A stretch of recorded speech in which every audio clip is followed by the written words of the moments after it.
So obviously you guys, the NBA season isn't over yet, with the Boston Celtics and the Golden State Warriors well underway in the NBA Finals as I'm recording this. But of course, even with this amazing series going on, what is happening right now seems to happen almost every single year, which is the unavoidable bleed over of free agency and offseason rumors into the course of the NBA playoffs. And even though sometimes I would love for all of these rumors to be pushed after the finals, because I mean we are literally going to have the entire offseason to talk about them, but this one in particular, you guys, involving Zach Lavine, has absolutely blown up throughout the NBA world over the course of the last week or so. And I mean, to be honest with you guys, with everything being thrown around, mentioned, and discussed, I really don't see a way where Zach Lavine isn't going to surprise everyone with his decision at the end of free agency. One sec though guys, if you haven't yet, don't forget to like the video if you do enjoy, subscribe, and turn on those notifications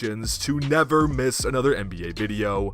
Love you guys. And for any of you guys that do, believe me, I appreciate you more than anything, because according to my numbers, over 95% of you guys coming back to watch the content haven't even subscribed yet. So again, a huge thank you to any of you that do. But anyway, to get back into Zach Lavine, I think it's safe to say at this point that he has undoubtedly been the most talked about free agent that is hitting the market this offseason. And while I'm sure some of you watching this video have seen plenty of the rumors going around regarding Zach Lavine that I have prior to this video as well, ultimately it comes down to two different avenues that Zach Lavine can take when it's all said and done. With the first one being that if he were to re-sign with the Chicago Bulls, he would be eligible for a 5-year, $210 million max extension, which I think that most Chicago Bulls fans, at least from what I've seen on Twitter, are relatively split 50-50 if they want to give this man that money. But say if ties were to break through with Chicago, Lavine would also be eligible for a 4-year, $157 million deal with any other team around the league. And with this, again, I'm sure that some of you have seen a fair amount of the rumors, but some of the top teams in terms of targeting Zach Lavine so far have been the Portland Trailblazers, the Dallas Mavericks, the Los Angeles Lakers, which would only be eligible through a sign-and-trade, and even the Atlanta Hawks. Now, with all of these possibilities being thrown out there as to where Zach Lavine could potentially be playing basketball next season, I think it's pretty safe to say that no matter what he actually ends up doing, that it is going to send complete shockwaves through the NBA world. And again, I say this because of what has transpired over the course of the last couple of weeks, not just involving Zach Lavine, but the Chicago Bulls as well. Because without a doubt, the underlying question that keeps getting brought up, not just within the Bulls front office, but by their fans also, has simply been, does Zach Lavine deserve a max contract? Now, if you are a Bulls fan watching this, believe me, I would absolutely love to hear your feedback on this, so please let me know what you think in the comments. But to me at least, I mean, this is an obvious no-brainer. Yes, 100 times over, I personally believe that Zach Lavine deserves this money from the Chicago Bulls. Now keep in mind, I am saying this barring any major trade the Bulls might make, as they have been in some rumors involving those as well over this offseason. But in terms of a recipe for success down the road, unless you have a backup plan, I don't see any other way around this. Because we're talking about a guy who just came off a season putting up around 24, 5, and 5 a game on some pretty efficient shooting splits as well. And also, even before last season, when he was essentially the top dog on Chicago, he had even more impressive numbers, including the shooting splits as well, with an increased role. But also, of course, the question remains, would the Bulls be as successful or even more successful if they were to relatively run it back? And honestly, I don't see a reason why they wouldn't. And I know that some people are going to bring up how this team relatively imploded over the second half of the season and once they hit the playoffs. But to be fair, Chicago was one of, if not the most injury-riddled team across the entire NBA. That is not an excuse, but it is a fact. And while you would think the issue and the cause for concern would lie heavily with Bulls fans at the most, the uncertainty actually lies within the front office more than any other aspect. Because for anyone who even relatively paid attention to the Bulls this season, you know that there were some awkward conversations that went on when both Zach Lavine and the front office were asked about his contract situation. And of course, as time has went on, the situation has not even got the slightest bit better, because get this, according to reports, the Chicago Bulls front office is quote-unquote split on the decision of giving Zach Lavine a max contract. So it's not even just the fact that the Bulls might think they could do better with another player in his position, but they're not even confident that he is worth that kind of money. And to give some more context, a quote from one of the Bulls reporters who has some inside information on the situation going on within the Bulls front office, he states, quote, "There are some who want to give him the max, there are others that feel like he does not have the dog mentality it takes to win big. Solid player, good ball handler, good facilitator, but is he going to truly kill you when the game is on the line?" And Bulls fans, you will definitely have more of a legitimate saying on this than I would, but to me at least, I don't think there's any overwhelming evidence that Zach Lavine isn't a killer in the clutch as to why you wouldn't want to give him a max contract to stay on the team. And sure, you could say he did step back a little bit this season in terms of having the ball in the big moments, but that is also due heavily to the masterclass of a season that was put on by DeMar DeRozan. And in fact, the numbers show for that, as DeRozan averaged 2.3 field goal attempts per game in clutch situations, while Zach Lavine, on the other hand, averaged 1.9 per game. But still, I just think when it's all said and done, that if this is going to be the overlying reason why you are not going to re-sign Zach Lavine, like we've seen already in the media, there are going to be tons of suitors lining up at the door to give this man the money that he believes he deserves. Oh yeah, and also, I know the rumor's been thrown out there as well that one of the biggest reasons Zach Lavine wants to leave is due to DeMar DeRozan's arrival last season, and the fact that these rumors are still alive is just absolutely ridiculous to me. Because yes, while at the time of the acquisition, it seemed like a backup plan for the Chicago Bulls if Zach Lavine were to walk the following offseason, from what we saw out of them over the last year, I truly think that when healthy, they could be one of the better teams in the Eastern Conference. And yes, there are definitely issues that need to be addressed with this team, but the idea of there being an issue between DeRozan and Lavine would be farthest from the top concerns of the Bulls, at least in my opinion. I mean, I don't know you guys, from everything that we have seen and heard so far this offseason, and we aren't even into the offseason yet, it would probably surprise more people if he were to actually re-sign and stay with the Chicago Bulls. As a neutral fan myself, I would love to see him re-sign with Chicago and run it back with the team they had last year, but also I would be ecstatic to see him in one of the rumored situations of possibly going to Dallas, Portland, or even Atlanta. All I know is that I've given my 2 cents on it, but now with my favorite part of every single video, I want to hear what you guys have to think about the situation. So please let me know in the comments where you think Zach Lavine is going to end up at the start of the 2022-23 season. And also, the question that's been brought up numerous times, does Zach Lavine deserve a max contract? But also guys, again, don't forget to go down below and leave a like on the video if you did enjoy, and of course, subscribe while you're down there. Don't worry, we still have plenty of finals coverage on the way, but with the offseason getting closer and closer, you guys, we're going to be pumping out so much content over the next couple of weeks. So just believe me when I say it, you do not want to miss out. But also, I just wanted to say thank you so much to each and every one of you for watching. I appreciate all of you more than anything. You all know this, and I will see you guys in the next video.